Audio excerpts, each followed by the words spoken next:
Hello, and welcome to the Argyle HR Leadership Forum, Workforce Resilience in the Age of Disruption. My name is Nick with Argyle, and it's great to have everyone joining us today.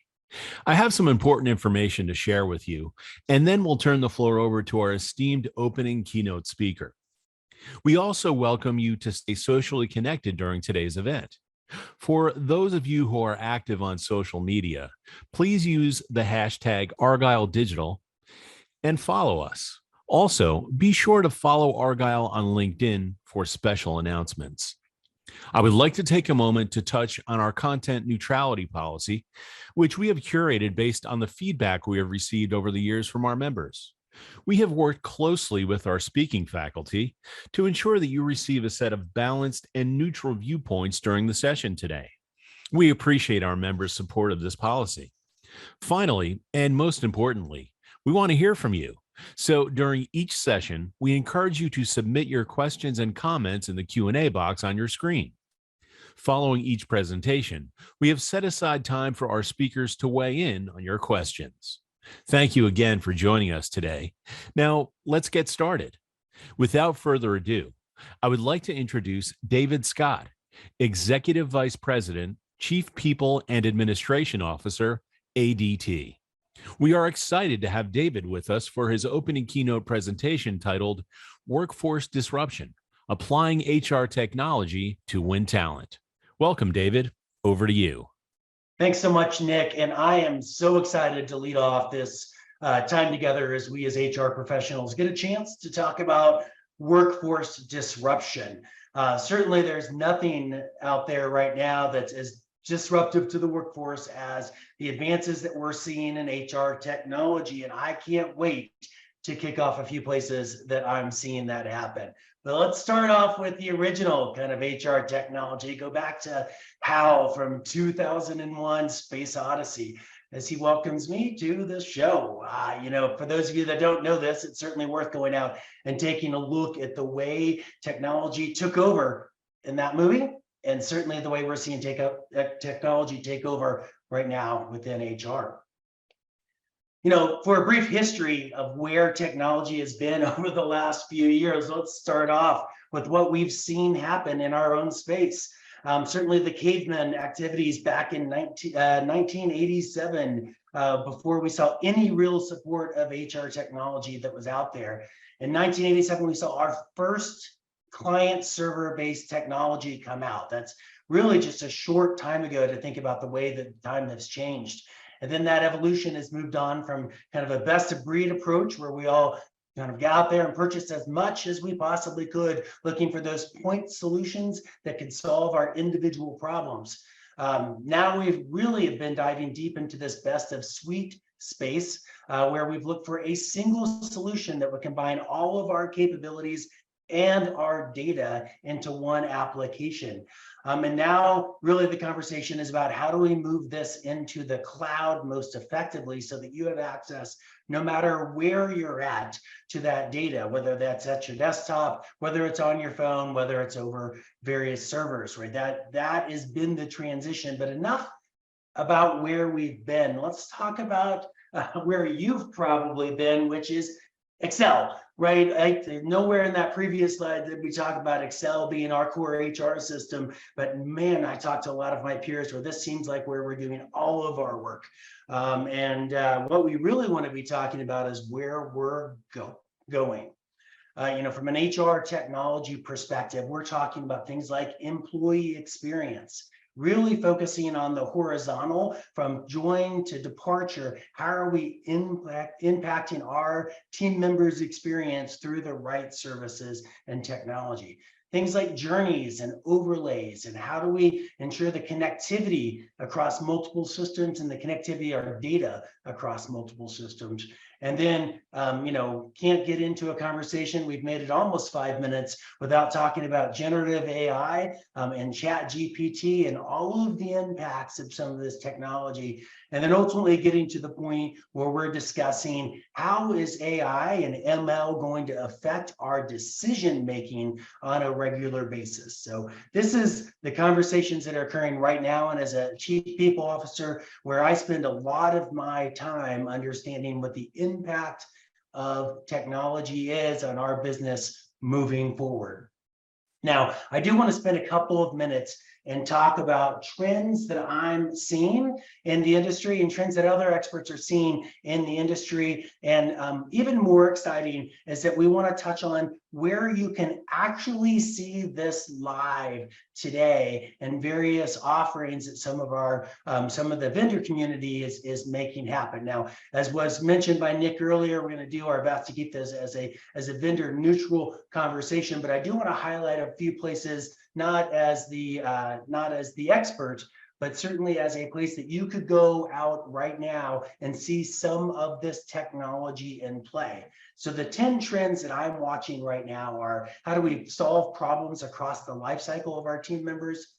Ways that we can get data into the hands of our decision makers. Top of the funnel decision making, especially in our recruiting and talent acquisition processes, where are we seeing good utilization of that HR tech in the very top of our funnels. We're going to talk about not just admiring the problems. So where can we get decisioning out of surveys, not just identifying the problems that we have. We're going to talk a little bit about accepting the future of work. So where can hybrid workplaces really be empowered by the right levels of technology? We're going to jump into wellness for a couple of moments and talk about, hey, AI counseling. Can a robot actually provide great counseling to our team members? We'll talk a little bit about cybersecurity concerns and how that is impacting recruiting. We'll jump into who runs the world, which is really talent right now, and then wrap up a little bit with some AI that makes you skinny, pretty, and young, which is really an important topic for me right now. And last but not least, that effectiveness and efficiency is out. And here's a little clue to you. It's all about providing business value. So here goes 10 trends. Going to move through them pretty quickly, talking about where that you can see some of this in action, and then we'll wrap up and open up the floor for some questions. So get ready for that. First and foremost, where are we seeing problem solving across the employee life cycle, right? So we've got and have established a complex set of HR technologies over time. And you likely, like certainly in my companies, have had pieces and parts get implemented.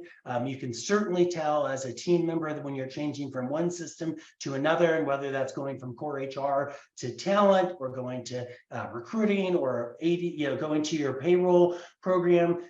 Companies that have stepped in are doing a really nice job of building out journeys or overlays or virtual agents to help connect that experience from the start to the end of that employee lifecycle, right? And so companies like ServiceNow or Oracle are doing a really nice job of connecting these places. But I wanted to highlight a virtual chatbot capability from a company called Espressive that I think is starting to connect some dots really well, and their virtual agent called Barista that allows this virtual agent to operate within separate modules within your organization, regardless of your technology choices, and connect that all back to a centralized knowledge base, and then answer questions and direct your team members and management into the right spaces. So these types of virtual agent capabilities have the ability to take out or deflect between 40 and 80% of the average type of questions that your team members are submitting through your shared services center or submitting directly into your HR partners, and help resolve them, and then continue to learn, so that deflection rate only increases while you're solving the problems for your team members. And by giving you a common platform, it's allowing for that end-to-end experience to be run in a consistent way, and really building out that interaction that you're looking to have with your managers and your team members.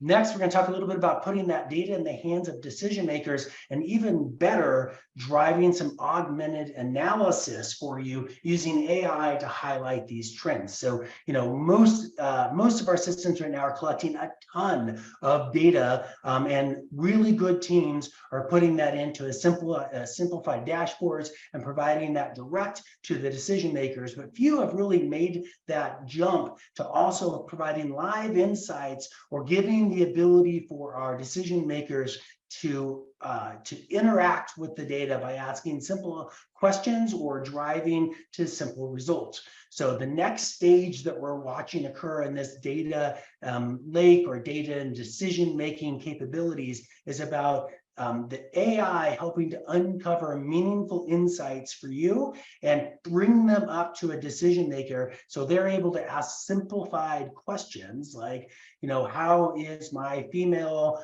representation changing over time in my executive ranks? That type of question is entered into the AI. Data is then analyzed in the background and solutioning is presented. I love this for those of us that aren't technically capable or diving deep into writing codes or don't want to send something out and a week later get your responses. And really, it's about getting our customers, right, getting the client side the right question and answer format so that they're able to make great decisions on both the people and the business, and is driving improved organizational performance. Visor, I think, is one of the companies that's doing this really well right now, but it's really an evolving space in our data world and helping to drive how we can make really good decisions out of all of this information that we're capturing on a regular basis. That third trend that I want to talk about is that top of funnel automation and decision making, right? And this is, if you think about where we were at, with pen and paper assessments, we're now transitioning that to being online assessments. It really was about a question and answer, and then we got to the place where it's working through a little bit more complex scenarios. But I'm watching some organizations right now that are driving some really insightful neuroscience, utilizing visual graphics in connection with question and answer that can actually direct both a candidate or an employee and the manager type to the best positioning within that organization, and are also measuring things like trust, right? And I think over the last 3 years, one of the things that stood out to me as an HR professional is the amount of time that we spend talking about trust within the organization. And so on the right-hand side of this screen is a screenshot from an applicant assessment tool called Remotely Me that's doing a really nice job of highlighting both where functional competencies as well as things like trust can be identified through the top of the funnel assessing process.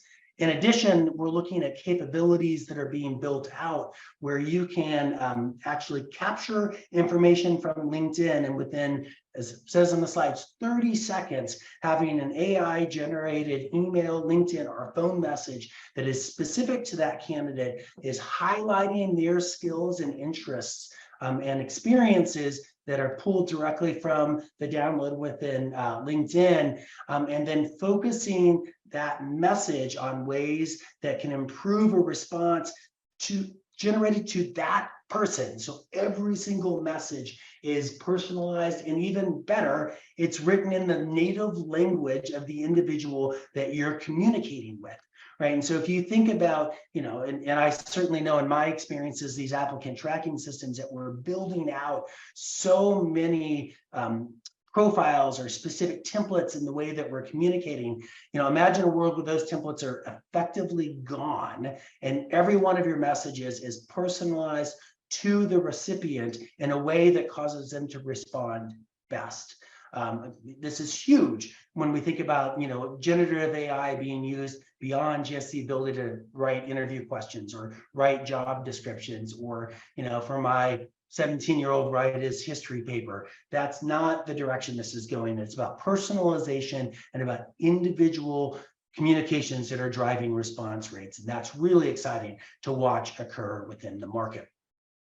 Next trend we talk about is about not just admiring the problem, but presenting you with solutions. And for years, our insight surveys, our engagement surveys, our sentiment surveys have been built around the idea of helping to highlight where action could be needed. And then the managers have to sit back and decide what is that action that is required.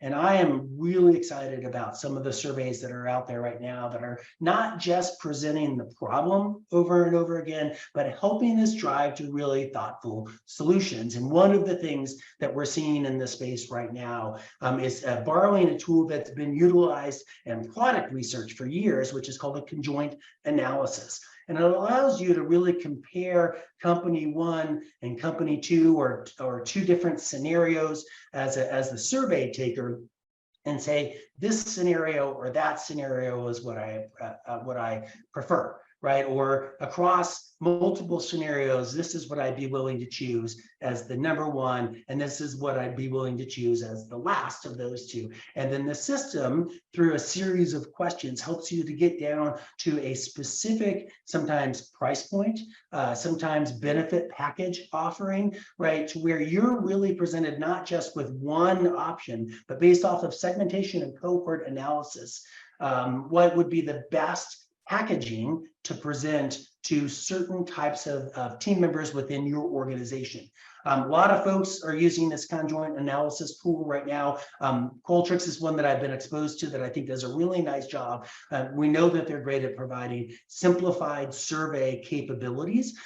This really takes it to the next level. So if you're in the process of redesigning your benefit analysis, or if you're really looking at things like return to office and want to understand what are the trade-offs that your population would make in order to be willing to return in a more committed way, this conjoint analysis tool is a great way to get you to propose solutions and not just admiring the problem. Also really, really effective for managing your budget impact and predicting what the costs will be on the backside of this capability. Next trend I'm talking about is about that future of work. I just talked about in hybrid, and while there certainly is a completely remote and a fully on-site version, most of us have found that we're operating somewhere in the middle of that space, right? It is a huge dynamic that you could be operating in, and technology has become critically important to do it. We saw the emergence of this in things like reserving a desk, or measuring productivity as somebody comes in to into the office or is working from home. We've all tried to establish how can we ensure that we're as productive in one space or the other. And so technology is starting to fill some of those gaps for us. And you can see a couple of the screenshots here that reflect ways people are managing their hybrid environment that controls the cost of your real estate, while also ensuring that you understand where your team members are. I think ClickUp is one of those organizations that's doing a nice job of taking it to the next step in their targeted solutions. Not only do they provide things like desk spacing and understanding where in the world your team members are, but real-time collaboration within the tool. They have a unified document management capability that's built in within their integrations within the application with what you're using as a suite of business opportunities, dashboards that make it available, right? So as you're considering vendors and solutions in this space, you certainly want something that not just is measuring where the hot desk is, but it is really providing that overarching collaborative set of tools to help your team function best and what honestly is the future of our work, and preparing both your leadership and then positioning your organization to support this with the right level of technology is a critical next step to being successful. Next trend I want to talk about is AI counseling, right? So this is really tech-enabled employee wellness. And believe it or not, there are a number of companies out there that already are doing tech-enabled chat with team members to be that first step in your employee counseling journey, right? And so we know this isn't going away. It's been a hot topic for the last couple of years. Companies are looking, one, to differentiate, but also to just have a healthier workforce in this space. It's also a great way to start controlling some of your healthcare spend, which is critical in the way that we're managing our budget so tightly right now. And it drives some of the behavior changes that we'd like to see within our employee workspace. So how does this work, right? Generally, these companies start off with an AI engagement with a counselor, right? And that AI coach helps to start the process of the conversation and identifying ways that you can interact. And then you can escalate to either on-demand care, to a professional counselor in the space, or certainly build customized escalations within your organizations. These are 3 different companies that are offering this right now. I think WISA has got an interesting way that they're interacting, but really this is a space that I think is early in stage right now, but it's starting to evolve in a way that will both help you from a budgetary perspective, but also teach your team members that they can start helping to solution some of their own challenges and have the right escalation to the next stage. So keep an eye on this market as it continues to evolve. Cybersecurity has certainly been on the top of the mind for many of our organizations. We've seen any number of attacks across major companies over the last 24 months, and certainly the last 12 months, some really high profile ones that have hit on us.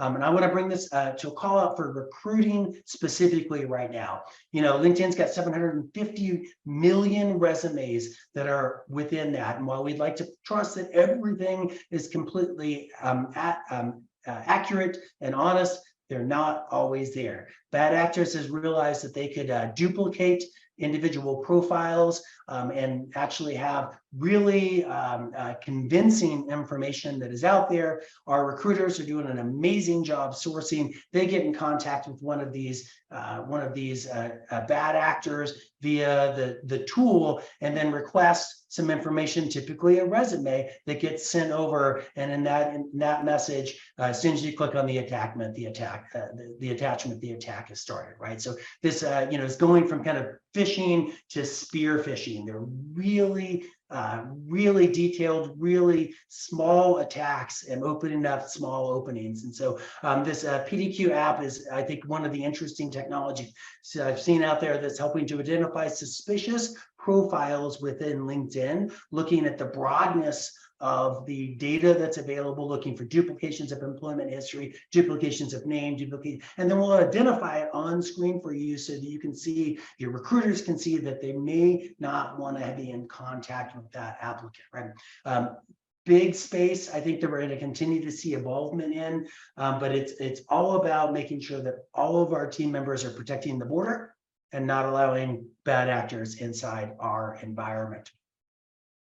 Talent marketplaces, one of the last ones that I'll highlight here. This is really, really growing the last couple of years, and our internal talent mobility movements, right? We're not just looking at job progression in the traditional way, but how do you bring skills, typical career pathing, our learning, our goals, our projects, and really enable this environment where our talent inside the company can go in any direction. And the most interesting companies I'm watching right now in this space are looking at not just internal, but also our external capabilities, and how do you bring external and gig workforces into our talent mobility platforms, right? And making this marketplace much more comprehensive. I think most people know Gloat as the early version of bringing in the capabilities around talent marketplaces. I think Eightfold AI is another one that's really interesting right now, that's starting to bring a lot of AI capabilities to this talent marketplace. And then it's not the HR generalist or the recruiting teams or the hiring managers that are making those connectivities, but are really being empowered by the system to help drive this. And so I think this is a place that really is going to pay off for us in the not too distant future, as we get to be more specific in our talent marketplaces. My personal favorite, AI that makes you skinny, pretty, and young. These are actually pictures that I uploaded into one of our AI tools to actually create these portraits. These portraits are not me, right? And for a relatively small price, less than $20, AI is able to take a collection of your pictures and create a number of headshots that you can use professionally. You can use at a conference. You can use them on Tinder. We don't care, but it's a great way to move out of $500 professional sitting fees and get into a space where you're able to do this in-house or relatively low cost and create great executive photos or professional profiles for your team members.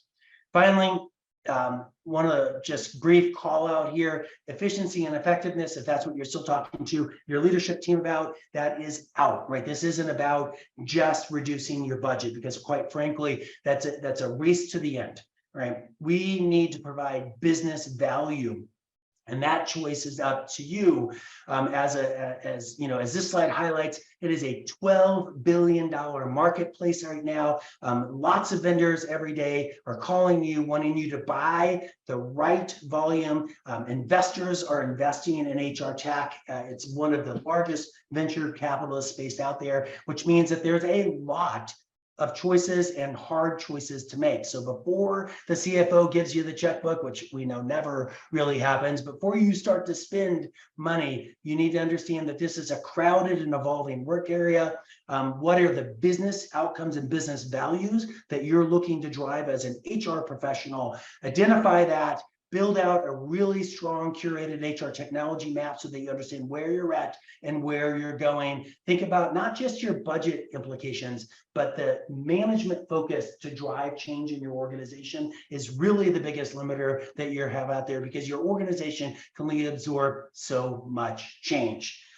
With that said, we're going to have to wrap this up and pop into some questions. Nick, I'm wondering if anybody's got any questions out there. Wow, we sure do. We have a bunch of questions, David. And here's one. Which technology or process do you think will have the biggest impact on talent acquisition as we close out the year? Yeah, I actually think it's going to be smarter assessment suites, right? If you think of that top of the funnel problem, how do you get from and this is in large hiring spaces, like how do you get from thousands, tens of thousands of applicants down to the ones that best match and produce a candidate slate so that your talent acquisition professionals and your hiring managers are choosing from a really qualified group of individuals and not just fishing at whatever resumes, in a 45 or 60-second review catch the most attention. We can use AI and we can use capability matching at a much higher level at the top of the funnel to focus our manual interactions on those that are going to add the most value. Great. Here's another one. What do you think is the biggest mistake HR leaders make when applying new technologies to hiring?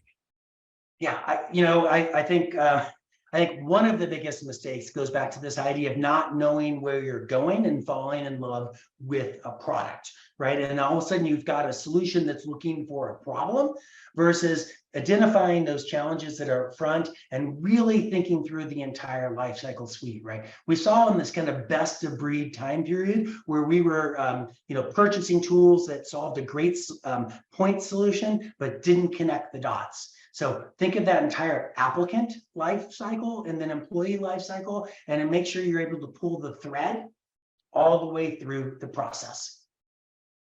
Great. And if you could suggest one change we can make as HR leaders to innovate our hiring process, what would it be? I think I think that this idea of personalization is going to go a long way down the line, and that's going to mean something to kind of everyone a little bit differently. But if I think about my own digital marketing budget when I'm out there, seeking applicants, and the last place I was at was close to $3 million a year that I was throwing a really wide casting net out, and whatever fish were caught in the net or the ones that I caught. And I think this idea of personalization going down the line is a better experience for the applicant.